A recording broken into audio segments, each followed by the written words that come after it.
ॐ वसुदेवसुतं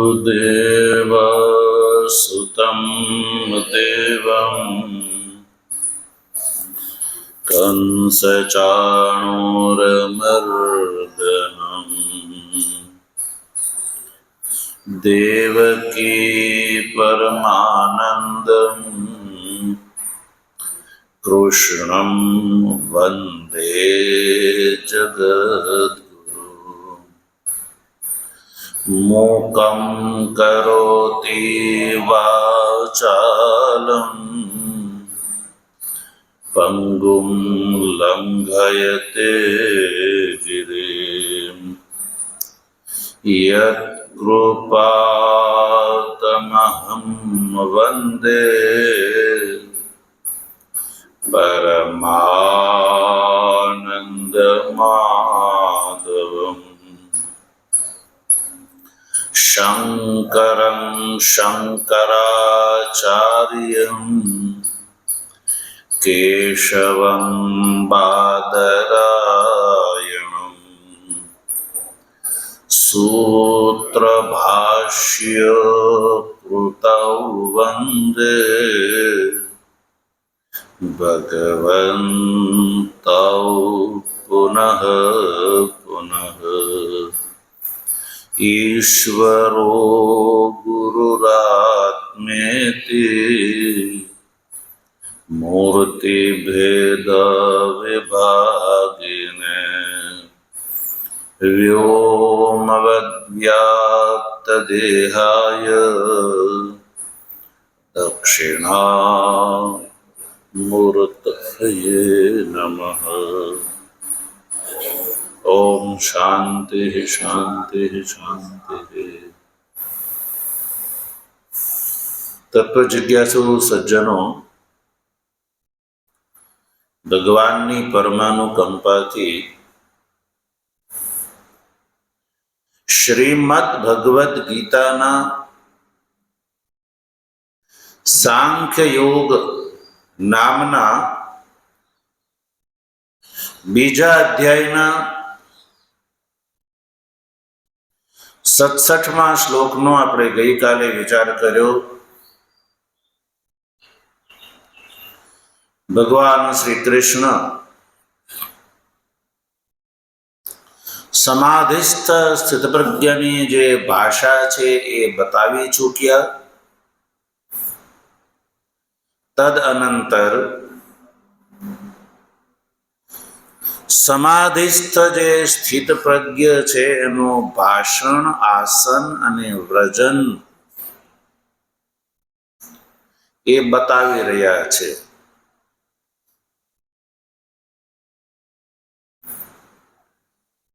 अने बतावता भगवान श्री कृष्ण ए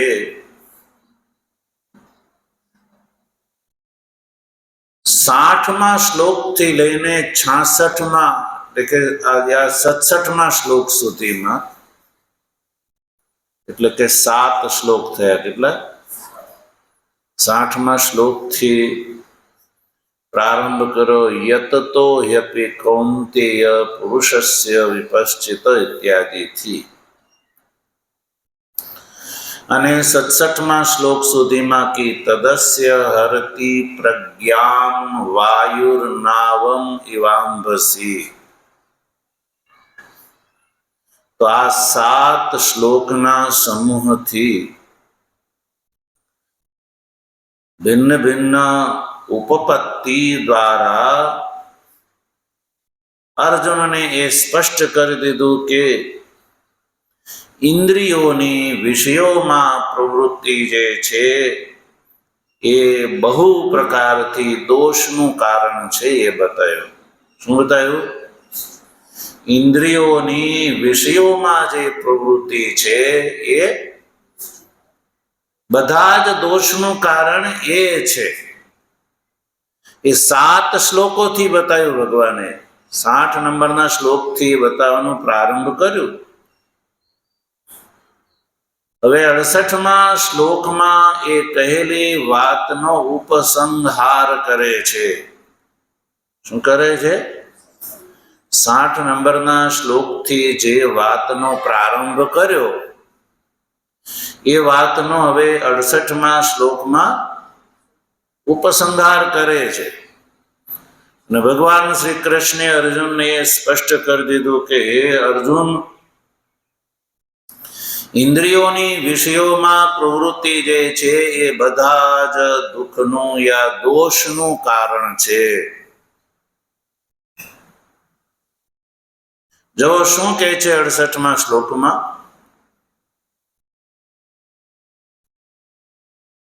તસ્માદ યસ્ય મહાબાહો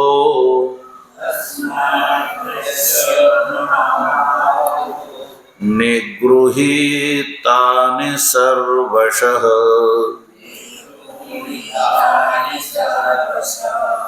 ઇન્દ્રિયાણેન્દ્રિયાર્થેભ્યઃ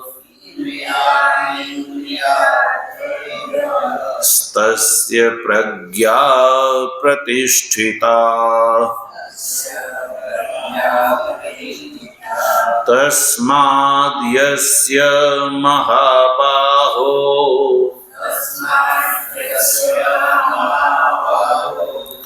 નિગૃહીતાનિ સર્વશઃ ઇન્દ્રિયાણેન્દ્રિયાર્થેભ્યઃ તસ્ય પ્રજ્ઞા પ્રતિષ્ઠિતા.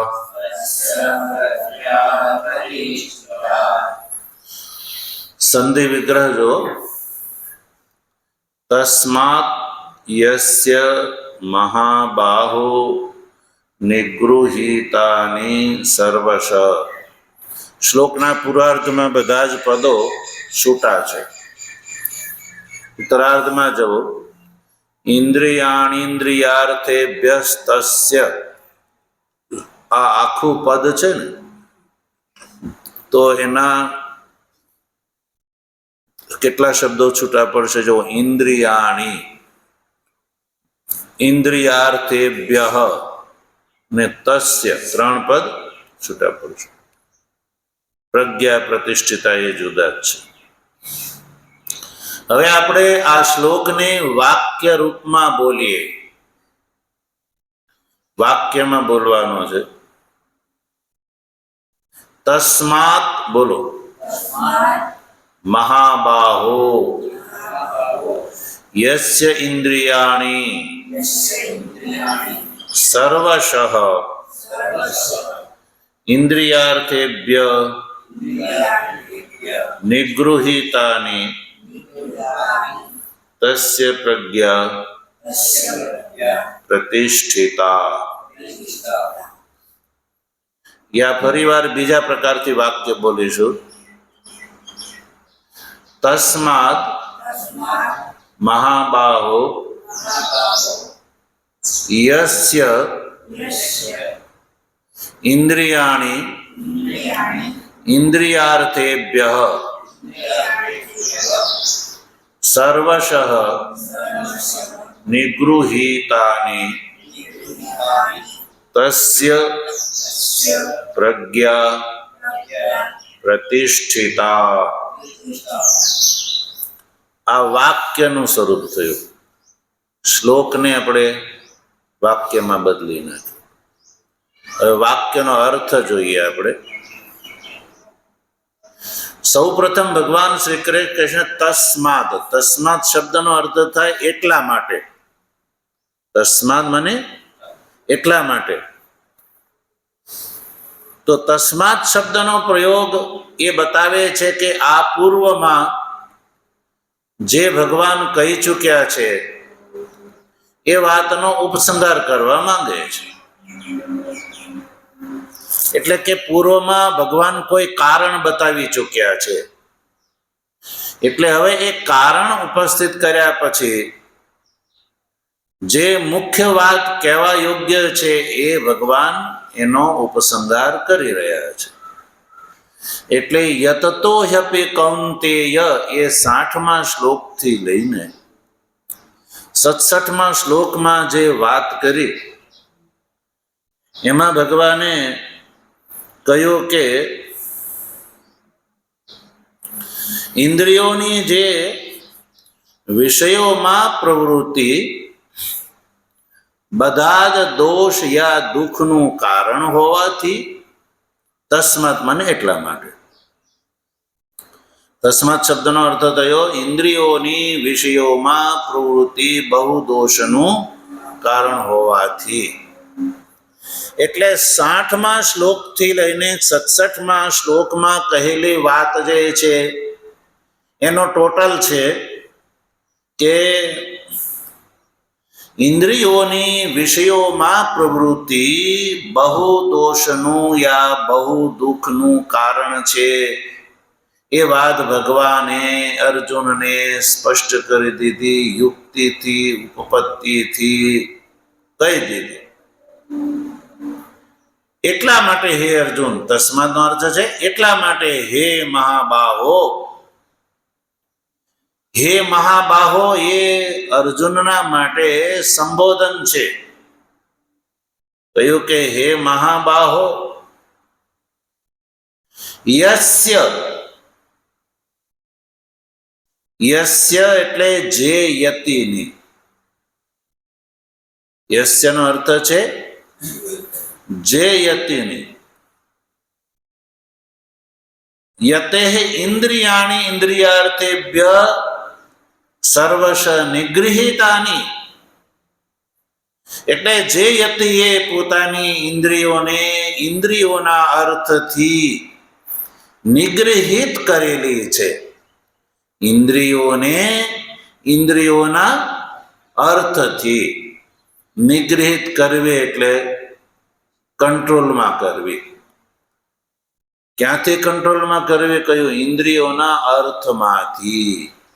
ઇન્દ્રિયો જેમાં પ્રવૃત્ત થાય છે તો ઇન્દ્રિયોને ઇન્દ્રિયોના અર્થથી નિગૃહિત કરવી.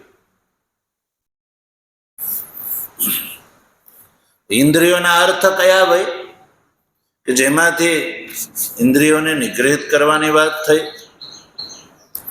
ઇન્દ્રિયોના અર્થ છે શબ્દ, સ્પર્શ, રૂપ, રસ અને ગંધ. આ પાંચેયને ઇન્દ્રિયોના અર્થ કહેવામાં આવે છે.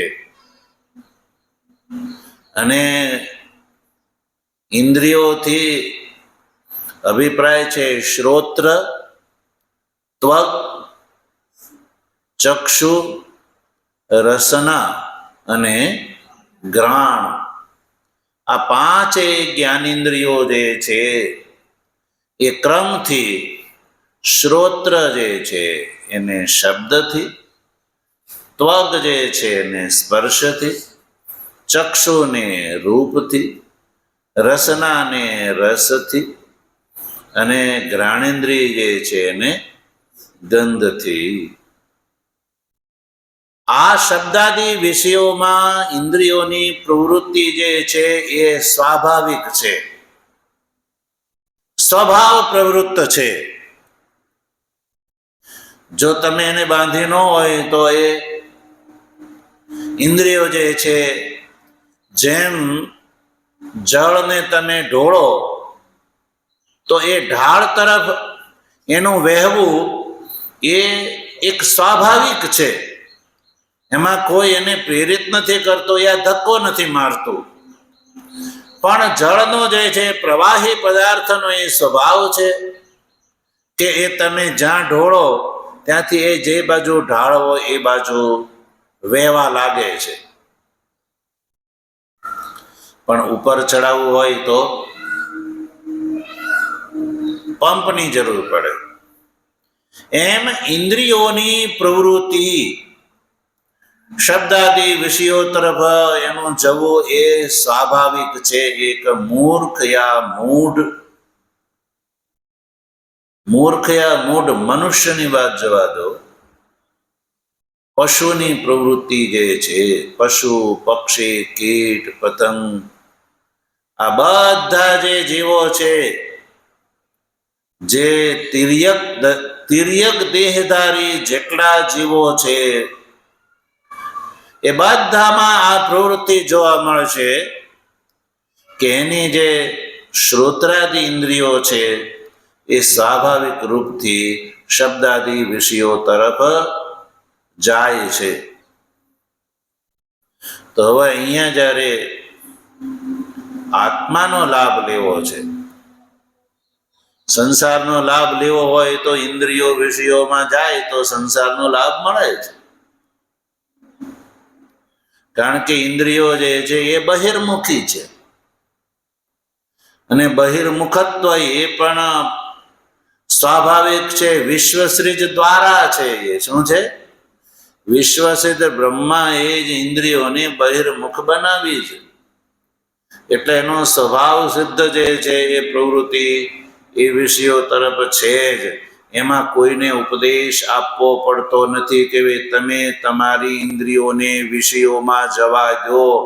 એવો ઉપદેશ દેવાની ક્યાંય પાઠશાળા જોવા મળી કે ભાઈ તમારે બધા તમારી ઇન્દ્રિયોને વિષયોમાં જવા દો એવું કંઈ કહેવું પડે છે? એ સ્વભાવ પ્રવૃત્ત છે. તો સાધના યા પ્રયાસ શા માટે છે? એના એ સ્વભાવને બદલીને જે ઇન્દ્રિયો છે એ ઇન્દ્રિયોને એના અર્થથી નિગૃહિત કરવી, અને જેણે નિગૃહિત કરી છે તો એની પ્રજ્ઞા પ્રતિષ્ઠિત છે. એવા યતિની પ્રજ્ઞા પ્રતિષ્ઠિત છે એવું ભગવાન કહે છે કે તસ્ય પ્રજ્ઞા પ્રતિષ્ઠિતા. ઇન્દ્રિયાણી ઇન્દ્રિયાર્થેભ્ય યસ્ય યતેઃ સર્વશ નિગૃહીતાની. એ મહાબાહો તસ્ય પ્રજ્ઞા પ્રતિષ્ઠિતા. સમજ કે એની પ્રજ્ઞા પ્રતિષ્ઠિત થયેલી છે. એ પ્રતિષ્ઠિત પ્રજ્ઞાનું આ લક્ષણ છે. ઇન્દ્રિયો છે એ ઇન્દ્રિયોના અર્થથી નિગૃહિત હોય તો સમજો કે એની પ્રજ્ઞા પ્રતિષ્ઠિત છે. એવું ભગવાન શ્રી કૃષ્ણ આ શ્લોકમાં કહે છે. કઠોપનિષદની અંદર યમરાજા નચિકેતાને કહે છે કે પરાંચી ખાની વ્યત્રિણત સ્વયંભૂ તસ્માત પરાં પશ્યતિ નાંતરાત્મન કશ્ચિદ ધીરઃ પ્રત્યગાત્માનમેક્ષદાવૃત ચક્ષુરમૃતત્વમિચ્છન. આવું યમરાજાએ નચિકેતાને કહ્યું. શું કહ્યું? ખાની પરાંચે વ્યત્રિણત. ખાની એટલે ઇન્દ્રિયો, શ્રોત્રાદિ ઇન્દ્રિયો. એ નચિકેતા, શ્રોત્રાદિ જે ઇન્દ્રિયો છે એ સ્વયંભૂ પરાંચી વ્યત્રિણત. સ્વયંભૂ એટલે બ્રહ્માજીએ એને બહિર્મુખી બનાવી દીધી છે. ને બહિર્મુખી બનાવીને માનો બ્રહ્માજીએ ઇન્દ્રિયોની જે પ્રવૃત્તિ છે એ સીમિત કરી દીધી. સીમિત કરવી એટલે કેવલ બહિર્મુખ બનાવીને સીમિત કરી દેવી કે જે બહારનું જ જોઈ શકે. એને બાંધી દીધી. શું કરી દીધું? બાંધી દીધી. તે સ્વભાવ પ્રવૃત્તિ ઇન્દ્રિયો જે છે બહિર્મુખ જ પ્રવૃત્તિ કરી શકે. તમને ખબર હોય તો ઘોડા ગાડી જે ચલાવતો હોય એને એના ઘોડાને જે ઘોડા ગાડીમાં જોડતો એ ઘોડાની બે આંખોને એને નિગૃહિત કરેલી હોય છે. બે બાજુ એક ચામડાનું એક સાધન વિશેષ છે એ બાંધવામાં આવે એટલે ઘોડાને આજુબાજુમાં ના દેખાય, સીધું જ દેખાય. બાજુમાં જોવા જાય તો એ સાધન આડું આવે, એટલે ઘોડો સીધો જ જોઈ શકે, આખું પાછું ન થાય, તો એનો નિગ્રહ કર્યો કહેવાય. એમ બ્રહ્માજીએ સ્વાભાવિક રૂપથી ઇન્દ્રિયોને બહિર્મુખી બનાવી. એટલે ઇન્દ્રિયો જે છે સ્વાભાવિક રૂપથી એની જાતે અંતર્મુખી નથી થતી. અંતર્મુખી બનાવવા માટે પ્રયત્ન સાધ્ય છે, પ્રયત્ન કરવો પડે છે સાધકે.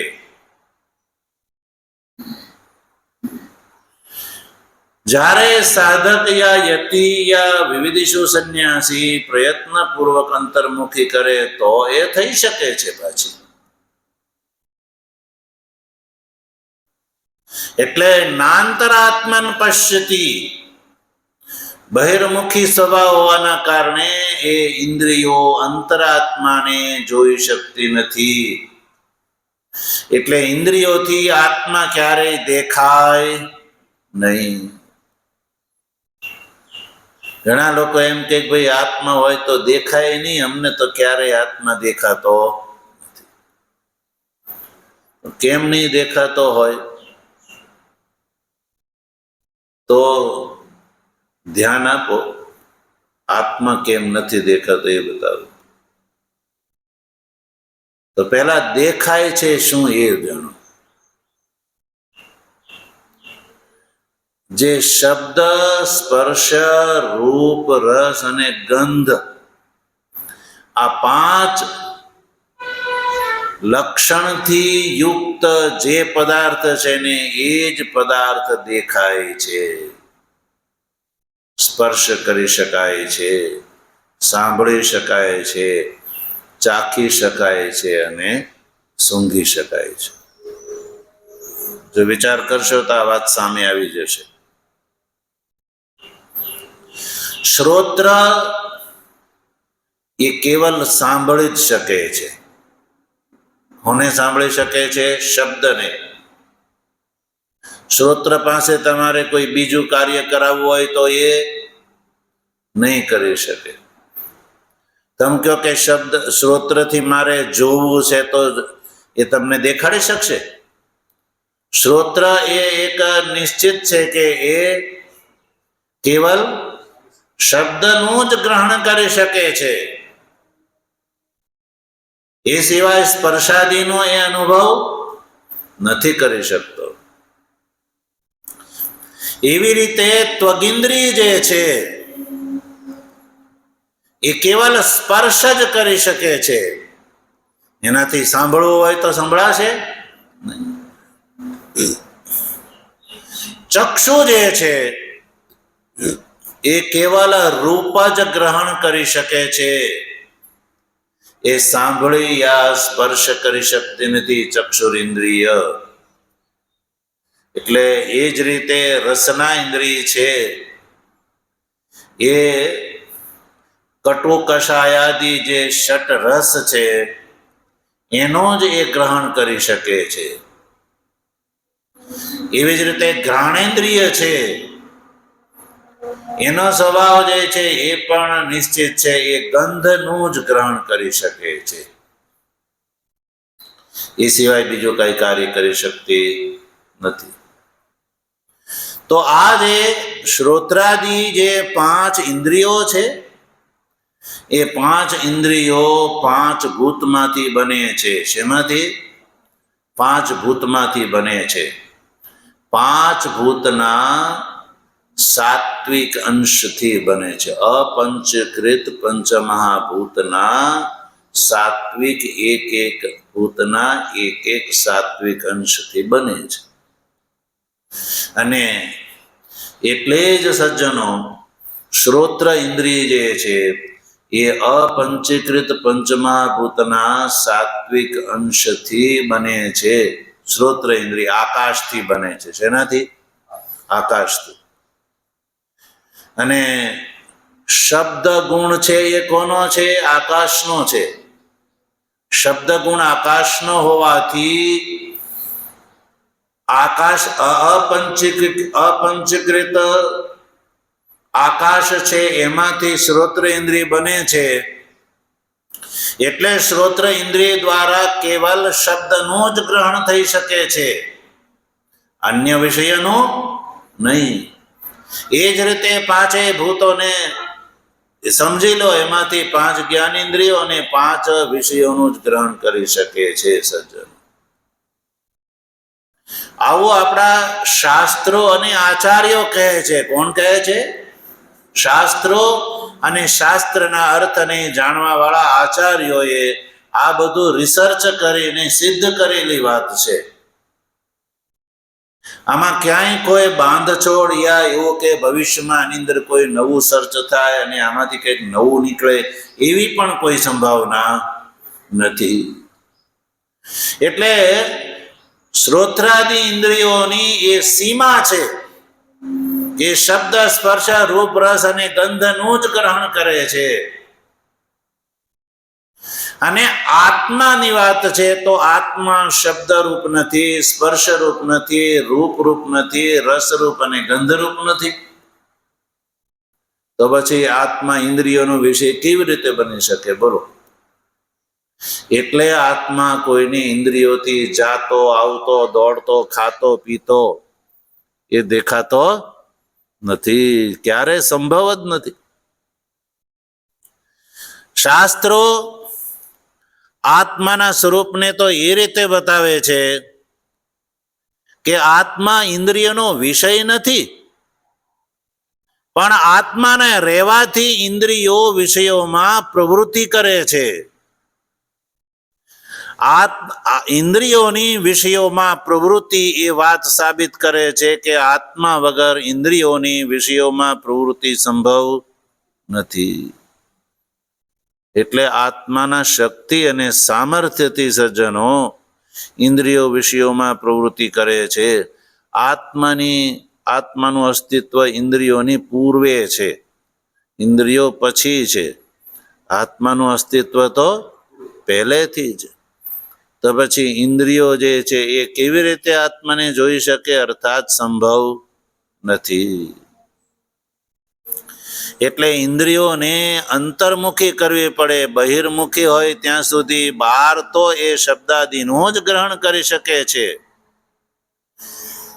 એટલે સજ્જનો ભગવાન શ્રી કૃષ્ણે અર્જુનને કહ્યું કે હે અર્જુન, હે મહાબાહો, યસ્ય એટલે જે યતિ, જે યતિની ઇન્દ્રિયોના અર્થથી નિગ્રહિત છે. ઇન્દ્રિયાર્થેભ્ય એટલે અર્થ કરજો શબ્દાદિભ્ય. ઇન્દ્રિયાર્થેભ્ય એટલે ઇન્દ્રિયોના અર્થથી, ઇન્દ્રિયોના અર્થ કોણ છે? શબ્દાદિ. શબ્દાદિઓથી ઇન્દ્રિયો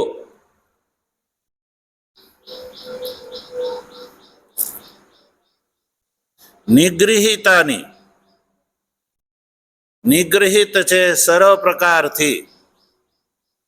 સર્વ પ્રકારે માનસાદિ ભેદે,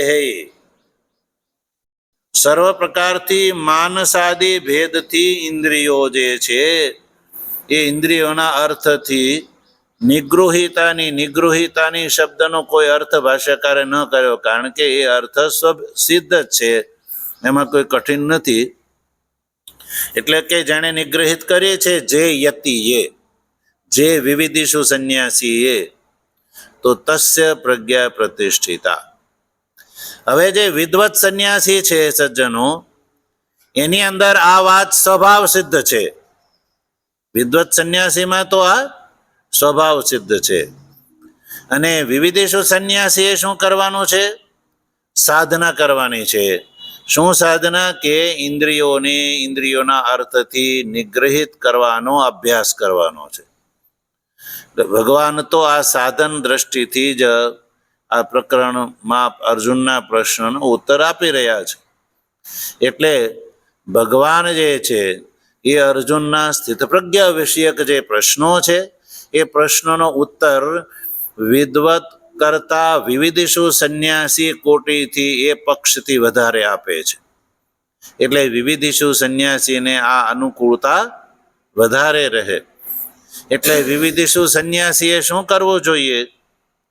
તો ભગવાન આ 60મા શ્લોકથી લઈને 67મા શ્લોક સુધીમાં ઇન્દ્રિયોની વિષયોમાં પ્રવૃત્તિ બહુ દોષનું કારણ છે.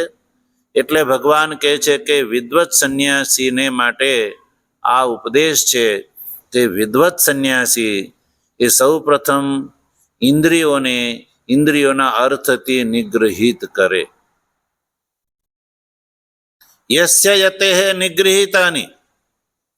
હવે જે યતિએ પોતાની ઇન્દ્રિયોને ઇન્દ્રિયોના અર્થથી નિગૃહિત કરીએ છે તો સમજો કે એની પ્રજ્ઞા પ્રતિષ્ઠિત છે.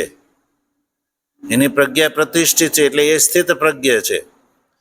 તો હવે એ વાત થઈ વિદ્વત સંન્યાસીની. હવે વિવિધિષુ સંન્યાસીએ શું કરવું જોઈએ? આને માટે પ્રયત્ન કરવો જોઈએ. એણે પણ આનાથી ઉપદેશ લઈ અને એ પોતે ઇન્દ્રિયોને ઇન્દ્રિયોના અર્થથી નિગ્રહિત કરવાનો અભ્યાસ કરવો જોઈએ. જો એ અભ્યાસ કરે તો એ પણ આ સ્થિત પ્રજ્ઞ કોટીએ પહોંચી શકે. આ વાત ભગવાન શ્રી કૃષ્ણે અર્જુનને આ શ્લોકમાં બતાવી. આ શ્લોકમાં સજ્જનો બીજું કંઈ છે નહીં, ખાસ આટલી જ વાત છે.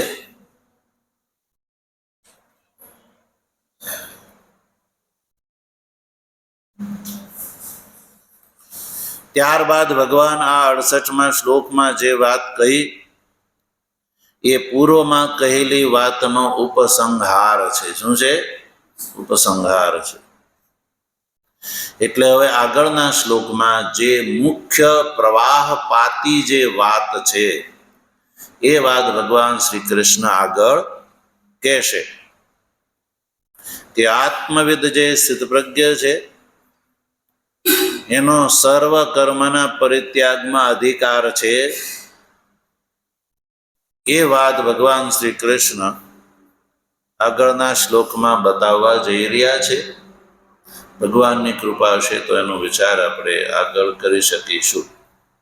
ઓમ વસુદેવ સુતં દેવં કંસચાણૂરમર્દનમ દેવકી પરમાનંદમ કૃષ્ણં વંદે જગદ્ગુરુમ મૂકં કરોતિ વાચાલં પંગું લંઘયતે ગિરિં યત્કૃપાતમહં વંદે પરમાનંદમાધવં શંકરં શંકરાચાર્યં કેશવં બાદરાયણં સૂત્રભાષ્ય કૃતૌ વંદે ભગવन्तૌ પુનઃ પુનઃ ઈશ્વરો ગુરુરાત્મેતિ મૂર્તિભેદ